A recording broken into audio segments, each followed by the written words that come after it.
Hi everyone, welcome to the Product Marketing Festival. Thank you so much for tuning in. We hope you enjoy the sessions that we have lined up for you today. With expert presentations, specialist talks and deep dive panel sessions on the agenda, suffice to say, you're in for a treat. Just before we jump in, I want to take a moment to thank everyone who's played a part in making this event possible. Our sponsors, partners, speakers, presenters, and of course you, the product marketing community. You can engage with all our speakers and their sessions today by posting your questions in the comments section of the broadcast, or you can reach out to them in our Slack community. Remember, you can catch up with all this week's content on demand, plus a whole host of other amazing benefits by becoming a PMA member. And whilst you're at it, why not check out Product Marketing Core, our industry-renowned certification. But for now, it gives me great pleasure to introduce our next session.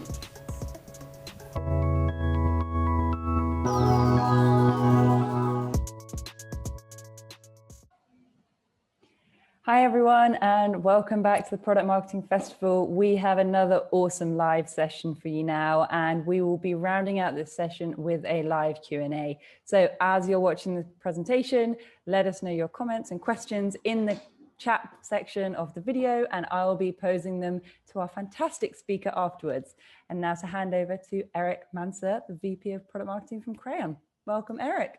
Hi, thank you for having me. And you've been having me all day. So I'm sure people are sick of me at this point, but I appreciate you having me, Rose. Thank you so much. I am thrilled to be able to speak with each and every one of you about how marketing as a broader department could benefit greatly from connecting more deeply with their counterparts in product development. Now, if you've watched any of the other presentations during day 2 of the PMA Festival, you've probably heard all about me, your host, and my company, Crayon. But if you're one of the sizable portions of attendees who are viewing this presentation on demand, you may not have that context. So at the risk of being repetitive for all of you live viewers, let me bring the binge watchers up to speed with a brief intro. I'm Eric Manser, and while I've been a product marketer for 7 years, I've been a storyteller my entire life. I left college or university, wanted to be an MTV VJ, and you could tell how that turned out. But I still ended up spending 10 plus years as an on-air radio personality for various top 40 radio stations. I've always had an interest in the messaging side of marketing, and I've spent my time at tech startups doing exactly that, speaking with customers and understanding their unique challenges, working within the structures of my company to make sure that those challenges are being solved by our product team or being openly addressed and understood by our sales, customer success, and marketing teams. My company, Crayon, is the industry leader in market and competitive intelligence software, and we work with some of the biggest enterprise and mid-market companies to bring order to the chaos of intel gathering and distribution. See, each one of those little pieces of confetti on the left side of this slide is a valuable nugget of information about a competitor, so it needs to be brought to heel and delivered to key stakeholders in a scalable way. In that vein, our customers use our tool set to activate competitive intelligence throughout their organization by empowering their sales team and improving win rates through competitor-focused battle cards, helping their customer success team fend off rivals who are trying to steal their customers, ensuring their executive team is well equipped to make bold strategic decisions based on what their competitors are up to, and delivering valuable competitive insights to their product team, helping shape their development roadmap. As you can tell, Crayon's approach to deploying competitive intelligence is a bit department agnostic, but not every company in our space sees it that way. There are others that only focus on delivering static battle cards to their client sales teams, which we feel is the wrong way of thinking about CI. It's not all about sales, and competitive intelligence should really go beyond battle cards. So enough about me, enough about Crayon, but use that idea of going beyond sales as a springboard into the topic of the presentation, Better Together. Because I believe there's an outdated notion that exists in the world of enterprise business, that sales empowerment is supposed to be the single driving force behind anything a marketing team focuses on. In my mind, it can certainly be one driving force, but it shouldn't be the only one. Now, I can't see any of you, but I know that you're there, and I'm going to ask for a show of hands, even though I can't tell that your hands are raised. So just bear with me and do it alone in your office or in your home. How many of you are product marketers who roll up to a marketing leader as opposed to a product leader? There's probably a sizable portion of you who are like that. And how many of those marketing leaders roll up to a revenue leader, like a CRO or an EVP of sales? Okay, this is the way a lot of companies configure their marketing teams, almost, and I hate to use this word, but almost subservient to a sales organization. But if you're a PMM who reports to a product leader or one who connects to a standalone marketing department with your own executive leader, like a CMO, this presentation is probably still very relevant to you, particularly if you have friends on a sales-aligned marketing team who would love to have a closer working relationship with. And if not, and your reporting structure looks a little bit like this, you yourself are probably one of those product marketers that act as a pivot point, connecting the right people and configuring the right cross-functional processes to drive success. See, for many of the companies that you all work for, your marketing departments either roll up to your chief executive in charge of revenue, i.e. your top sales guy, or you caucus very closely with your counterparts in sales. But why is that?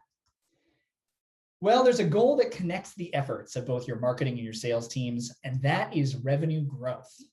See, marketing represents the topmost part of a sales funnel, and the vast majority of their efforts result in driving leads into the widest part of that funnel, where they're nurtured down the engagement path and deposited into the willing arms of their account executives, who then use marketing collateral to help them close the deals. They're really two parts of the same whole. It's the new business cycle. So it makes sense that marketing and sales have a hard time getting out of their own way. Let's talk KPIs, key performance indicators, because there's always a number sort of hanging above their heads. Content marketers, demand gen experts, and sometimes product marketers have their performance evaluated to varying degrees based on the bottom line.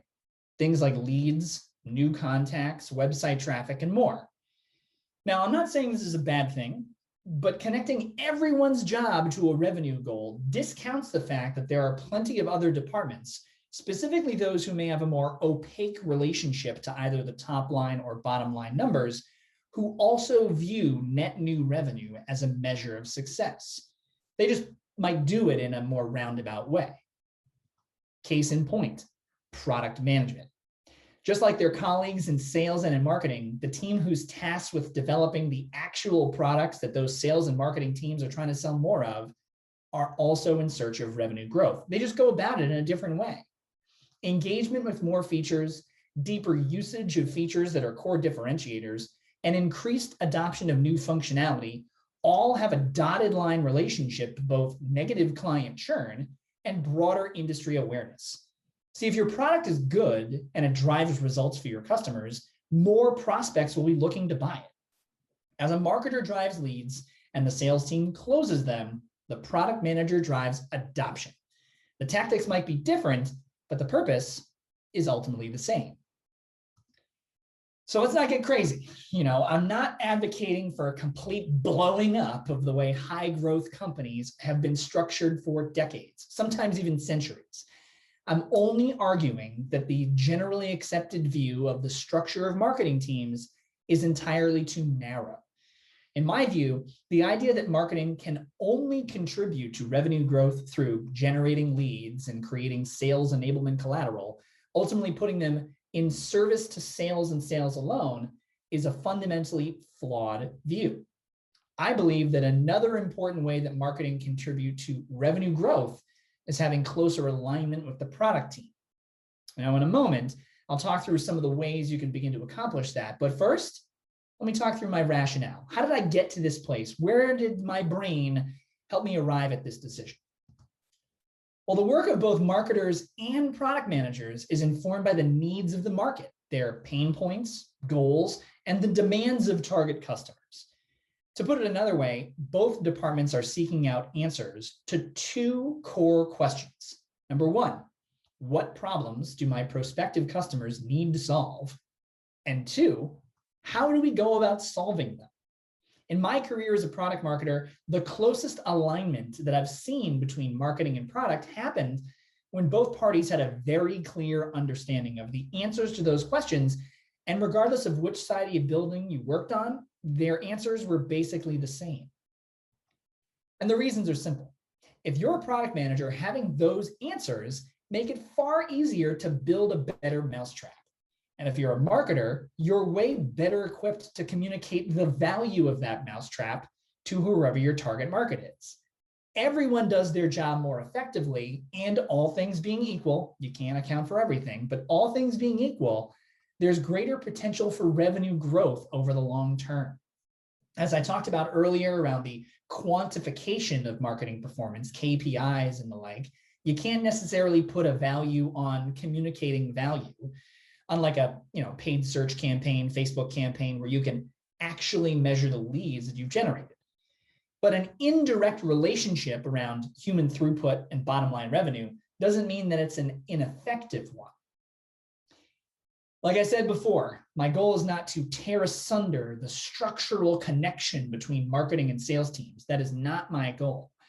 What I am looking to do is have you all consider taking some steps to better connect your marketing efforts with those of your counterparts in product management.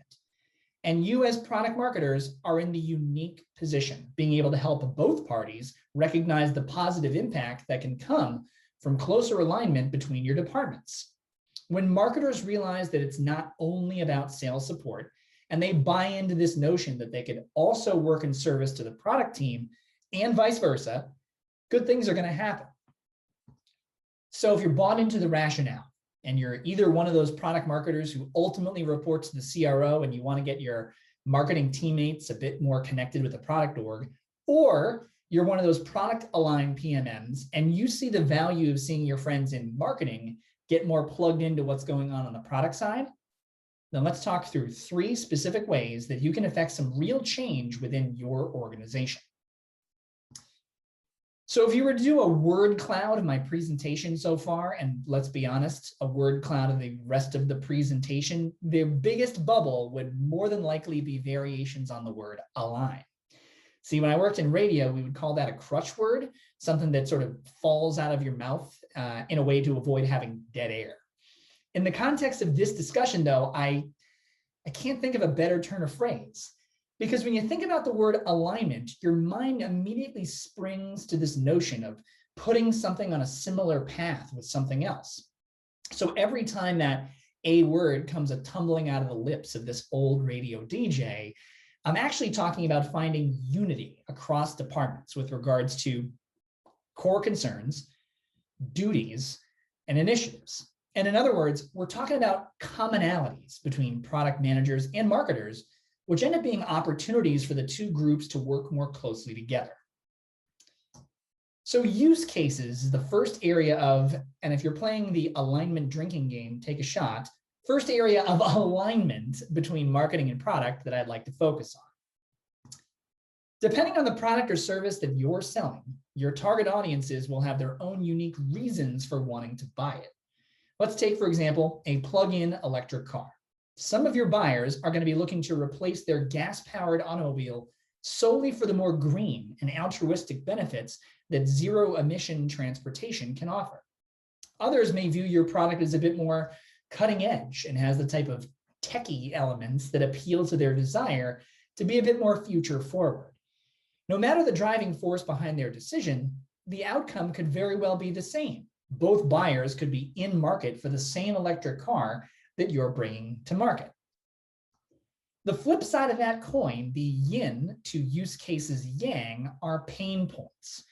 If your buyer is trying to help save the planet through their automobile purchase, then they inherently believe that the earth is in danger from greenhouse gas emissions. Use case, pain point. The same goes for the buyer who wants to drive the iPhone of cars. They believe there's an inherent stodginess to the old school gas-powered sedans that dominate the roadways. Use case, pain point. A few minutes ago, we talked about the 2 core questions that both marketers and product managers are looking to solve. The question, what problem do my prospective customers need to solve? is a great way to ascertain a pain point. And the follow-up question, how do we go about solving it, should ideally result in a valid use case that one could build around. The thing is, use cases are fundamental to both product and marketing, and they act as a big patch of common ground for both departments to firmly stand upon. Product managers need to identify, understand, and prioritize use cases when creating and executing the roadmap. Marketers need to do the exact same thing when they're positioning and promoting the product. In your roles as product marketers, you can help act as that transition layer, helping your marketing counterparts understand the branding implications of a use case while making sure your product managers recognize that the things that they're building solve for a target audience's specific pain points. Whether your colleagues work in product management or in marketing, the use cases that inform their work are broadly the same. When product and marketing are aligned on use cases, everyone has a better and more consistent job of identifying, understanding, and prioritizing answers to a question that I think combines the two core queries we were talking about before. Why would someone buy our product? As a result, both teams can produce output that's a bit more in line with the needs of the market. I think to my friend Gina Kaiser. She's a former colleague of mine who specialized in brand marketing. And she once told me that she lived by a phrase, quote, "Your brand needs to be consistent from point of click through point of sale, all the way to the point of inflection." Think about it like this. From the moment a customer becomes aware of your brand to when they finally click over to your website is a journey that the marketing team can have full sway over. From that first interaction through the moment where they buy something is where marketing, and really product marketing, can have their say. And in business, a point of inflection is a turning point or a time of significant change in a situation. And what my friend Gina was talking about, or what I think she was talking about, that specific point of inflection is when a customer begins to fully embrace your product or service and starts to become an advocate for your brand. So the idea about brand consistency from the beginning of the marketing funnel all the way through to the regular use of the product or service is that next area of common ground between a marketing and a product team, and one that should be staked out early and often to unify that brand voice. In the eyes of a prospect turned customer, with each of these interactions comes not only an understanding of your company's value prop, but also taps into the emotions that they have regarding your brand. Cool, Eric, emotions. Really, way to get touchy-feely in the middle of our PMA festival. But honestly, how many times have you invested in an item after you saw a cool Instagram ad? You got the slickness of that marketing made you feel something about the product before you actually made the purchase. And then when you got it, you felt totally different about having experienced the product in real life. Understand number 3 here. The implications around screwing this up could be severe if there's a lot of dissonance between the two presentations, the marketing message and the actual receipt of the product itself, particularly when you're in a competitive market and there's always an alternative for your customer to leave you for. If you and your competitor produce similar messaging that addresses the same set of use cases, but prospects tend to feel more favorable towards your brand, then the differentiation is going to make an impact on the bottom line. In the same way that your relationships with customers don't start when they buy your product, your customers' experience with your brand don't end when they buy your product. In fact, your product's user interface is a form of marketing in a sense that it can reinforce whatever feelings, there's that word again, that you want your customers to experience. Once again, think about it in an abstract way. What if your product doesn't connote similar feelings to the customer as your marketing did when they were a prospect? Wouldn't that result in a missed opportunity to reinforce an emotional association with your brand? Look, I think we've all read our fair share of NPS surveys, and you can always tell when a respondent sort of gets or doesn't get what it is your company's trying to do. And if your competition's right behind you, they're hot on your heels, and they offer a similar set of benefits, who's to stop a customer who isn't fully bought into your brand from making that switch? This is the reason why brand experience is another critical area of alignment between marketing and product.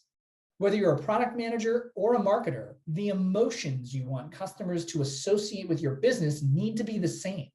And when product and marketing are aligned on brand experience, everyone does a better job of creating a cohesive customer journey from point of click all the way to that all-important point of inflection when you've turned a customer into a brand champion. So I spoke about our next area of potential alignment, take a drink, a bit earlier in my presentation, mostly because it's what I do for a living. No matter what department you work within, upper management, sales, customer success, marketing, or even product development, there's one thing that connects you and the rest of your colleagues. It's the competition.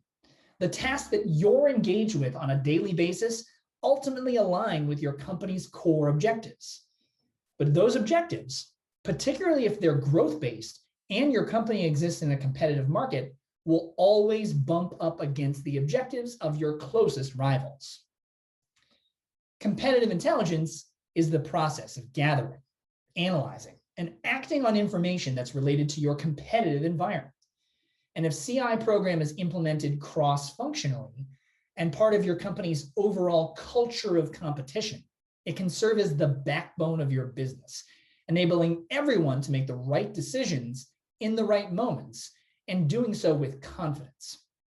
So let's get specific around using CI to find alignment between product and marketing. Competitive intelligence can help product managers create roadmaps that are more differentiated than other companies in your space.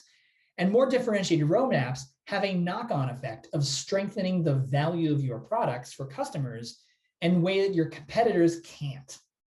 See, in the absence of differentiated roadmaps, there's no actual tangible reason to use your product rather than somebody else's. So the more your product team knows about the competition, the better equipped they are to build something unique and valuable. On the other hand, competitive intelligence helps marketers create differentiated messaging, which allows them to communicate value to your customers in ways that your competitors do not. They may have all the stuff, but if they're not communicating it the same way, that raises the bar for your product. Without differentiated messaging, there's no tangible reason to evaluate your product alongside your competitors. So the more your marketing team knows about the competition, the better equipped they are to persuade prospects that you've built and are continuing to build something uniquely valuable. Whether you're a product manager or a product marketer, the competitive environment that informs your work is ultimately the same. And when product and marketing are aligned on CI, everyone does a better job of differentiating your business in the eyes of the prospect and in the eyes of the customer. So it would be crazy for me to end this presentation without saying that while ensuring this hypothetical alignment between product management and marketing is possible without strong product marketing leadership, it would be hard as hell without people like you at the helm of this initiative. Getting the quote unquote work done on a daily basis is hard enough when you're doing it within your own silos. Any long-term strategic initiative, especially one that's as vague as alignment, take another drink, is sure to take a back seat in the minds of your colleagues in product and marketing. So I can't begin to assume each of your individual job responsibilities, but I would venture a guess to say that it includes one or more of the following. Market research, competitive intelligence, positioning and messaging, go-to-market strategy, pricing, sales enablement, and probably customer marketing.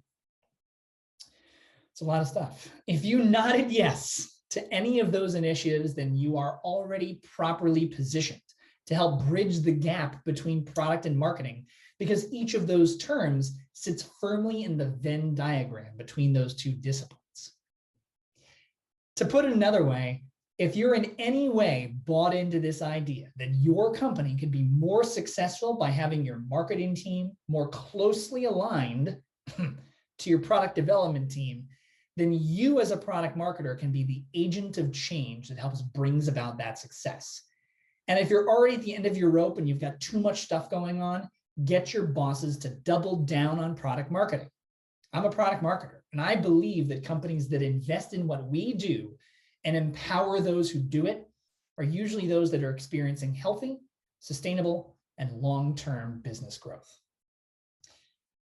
Once again, I'm Eric Manser from Crayon, and I'm proud to be a product marketer, and I'm a peer to each and every one of you. I cannot thank you enough for your time today. And if there are any questions, I'm happy to take them live. Rose? Amazing, great session, Eric. And yeah, lots of it's obviously got people thinking by their reaction in the comments. So yeah, a couple of points that I'd love to run past you before you hand back over to your hosting duties. What stage in a product launch should a PMM get involved? If you're a product aligned PMM, then you're more than likely already part of the product launch process. You've probably already been helping the product team craft the roadmap. You generally know where things are in the pipeline. So, depending on each PMM's process or work process, you could probably be engaging in go-to-market initiatives right at the outset of the idea. So crafting messaging and running that messaging past existing customers or a panel of prospects. But if you're a sales aligned product marketing team, if you line up into the CRO, then perhaps it's a little bit more difficult, and you have to start seeding the ground early, getting involved as early as you can, inviting yourself to meetings.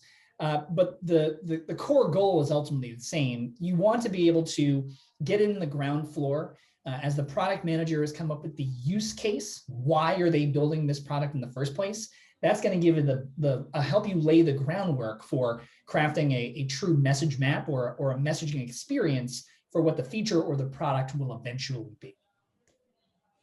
Yeah, absolutely. And actually, Brandon in the comments was saying that, sometimes it takes the product marketer to educate the product team just how much they can help out and what areas they can help out in. So yeah, I think that completely supports exactly what you just said. Rose, I think there's probably some people who are watching who, are probably the only product marketers at their company, perhaps, right? Or Very they likely. were the person that invented the discipline at their company. That's entirely possible for some of the biggest disruptors in the space who are considered an enterprise company. Product marketing may be like the second to last thing they brought on. So that notion of education, of bringing all the stakeholders up to speed with the value of what product marketing can do is so important. And actually, not to plug, but it's something that the PMA does a really good job of. There's a lot of content that you guys have to help really establish with key stakeholders the value of product marketing.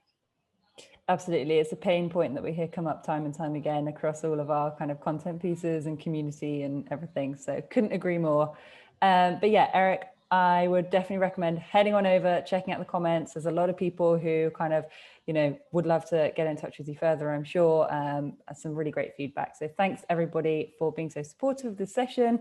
And we've got a couple more lined up before we take a little break. So stay tuned and we'll be right back.